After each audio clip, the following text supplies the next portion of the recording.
Hey y'all, it's Colin with the Life of Logos, and I'm having a whole moment. A whole moment. Typically, I don't like to get on here and do a speech if I think what I'm trying to say is disorganized, or if I don't think that'll flow in a relatively logical order, which is, I suppose, two ways of saying the same thing. But I'm having a moment and I want to capture it. A few videos ago, I covered this concept of relearning how to receive love. And in learning that, I found that not only I, but the people around me oftentimes struggle with the ability to receive love. In that video, I mentioned that it tends to be focused on a certain community, meaning black people. And I realize now that that's not acutely true. In fact, there are a number of people that I know, white people, Latinos, whomever, who also struggle with this concept of being loved.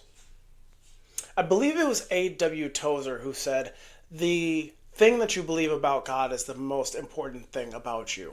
And I may be misdoing the quote, but I'm thinking of it this morning. And the thing I'm thinking about is that I had held on to this belief that I was less than in the kingdom of God and that everyone else was loved more than me. And now that I've gone through this exercise, I do see where that comes from and the things that have been reinforcing it. But I'm also realizing that a lot of those things that were reinforcing that behavior were self imposed and truthfully came from a place of immaturity. But I digress.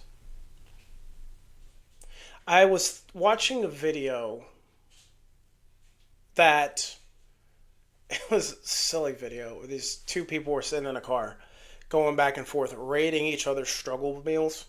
And if you don't know what a struggle meal is, it's a meal that someone has when they don't have a lot of money. If they're struggling to make ends meet or they can't afford good food, it's the food that's available, typically to underprivileged neighborhoods. That can again be any form of people, whether that's poor white people, poor black people, etc. And they got through a couple of them, and they had talked about Vienna sausages with hot sauce on it. And if you don't know what Vienna sausage is, essentially it's a little tiny mystery meat. There's a bunch of them in a little can. You could pop it off and eat it. Or like beanie weenies, stuff like that. And they popped it open, and I was like, that can't be a struggle meal. I feel like I haven't necessarily had a struggle meal, but I definitely remember eating Vienna sausages growing up.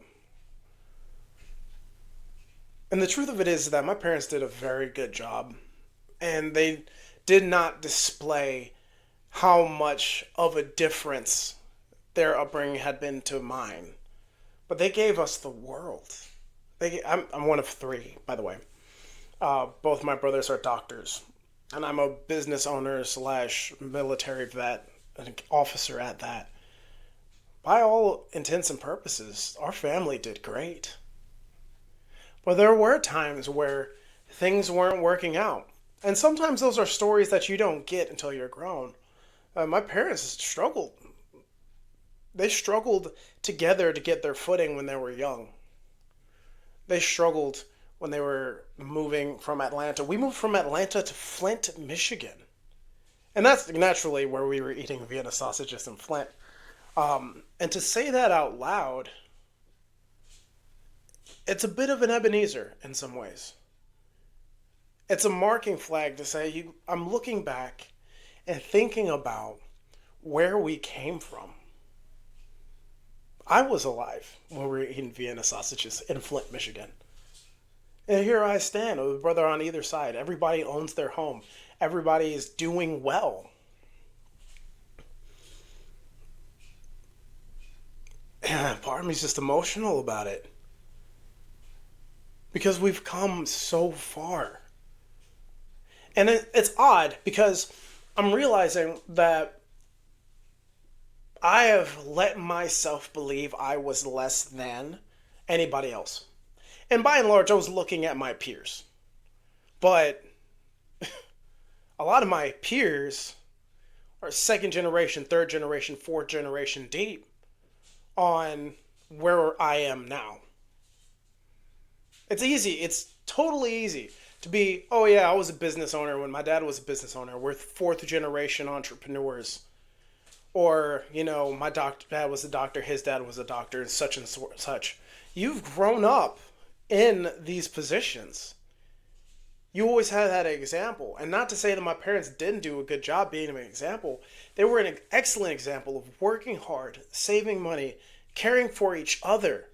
They were great examples of character. But we were climbing.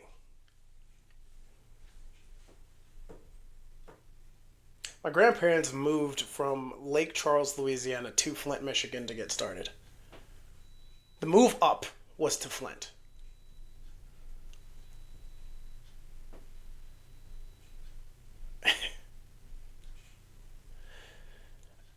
And when you look back, that's like 3 generations from essentially nothing. My dad grew up on an island. But they had an outhouse, Recently got like electricity and running water.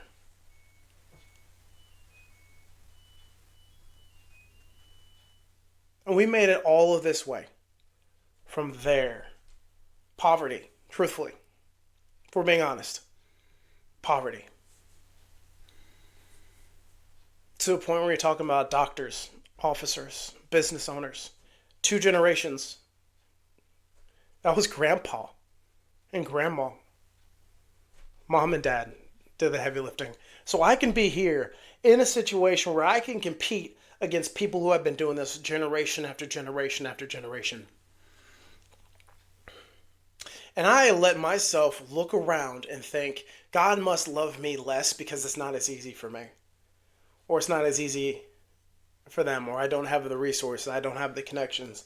And I was looking so hard at what everyone else had that I didn't. And I didn't look at what nobody had, which is the story of how we got here.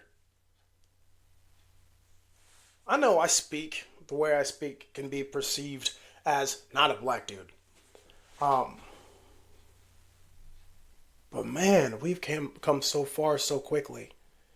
And I had the audacity to look around ungratefully at this. And that doesn't make any sense. And I know this is kind of where it sounds like I'm falling apart. If I look back on where I could have been, one of my grandparents' decisions, one of my parents' decisions, and where I am now, there is nothing but grace and love and blessings where blessings were not deserved. And I have the audacity today in my modern day to look around and be like, well, that's not good enough. And that's not me settling either. I'm not settling by any means. I'm still going to push for the best. However, if you believe internally that I can only be worth X, you'll settle for X. And because I looked around and compared to everyone else and all of these things where I should have been, I told myself I only deserve mediocre because God sees me as mediocre. So I accepted mediocre. And I've been performing at mediocre. And I take mediocre. When all this time, he's been like, no, I've not been treating you like mediocre. You've been on a rocket ship of success. That's 3 generations deep. A rocket ship. A.W. Tozer said, what you believe about God is the most important thing about you. I believe that he didn't love me. When in truth was, he had put me on a fast track, unlike anyone I'd ever seen. And if it seems like I'm sprinting in my life or I'm trying to figure things out so quickly, I see why now. It's because we're moving at light speed. We are. And I think for the first time in my life, I'm realizing that I can slow down. So we're at a point where we are already you're amongst the business owners. You know what? I'm not sitting here thinking about what I'm going to eat. I'm sitting here thinking about how I'm going to self-actualize. And I wasn't being grateful about it until now. I get it. And I think part of what being in this position that I'm in and seeing the world as it is, I'm realizing that The pieces that we've been playing, the questions that I'm wrestling with, the things that I'm seeing are things that my grandparents couldn't have even have comprehended. I'm asking questions of like economics and geopolitics and questions of the elites and motives and ideologies and religions and old ancient things. We're flying amongst the albatross, and I'm so busy thinking that I'm a pigeon when all this time I've been flying amongst the eagles. What you believe about God is the most important thing about you. And I had believed that I was less than because I was taught to believe that I was less than, and I bought the lie. And something about being able to see at this level is you can start to understand that the world is run by evil people with evil intentions and evil masters who have been trying to tell you a lie, and I bought the lie. Hook, line, sinker, and subscription package. The whole thing. And now I see it. I couldn't begin to describe to you, looking back even at my dad's early years to where I am now. If you don't see love in that, then you're just not looking. God fundamentally loved me in a way that I could not have asked for, thought of, or deserved.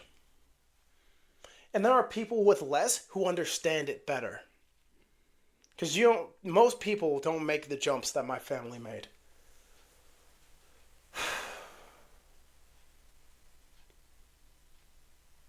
But we did. Because God has been good to us. And He has been loving and graceful and kind. Because I could have been eating Vienna sausages right now. It's a paradigm shift.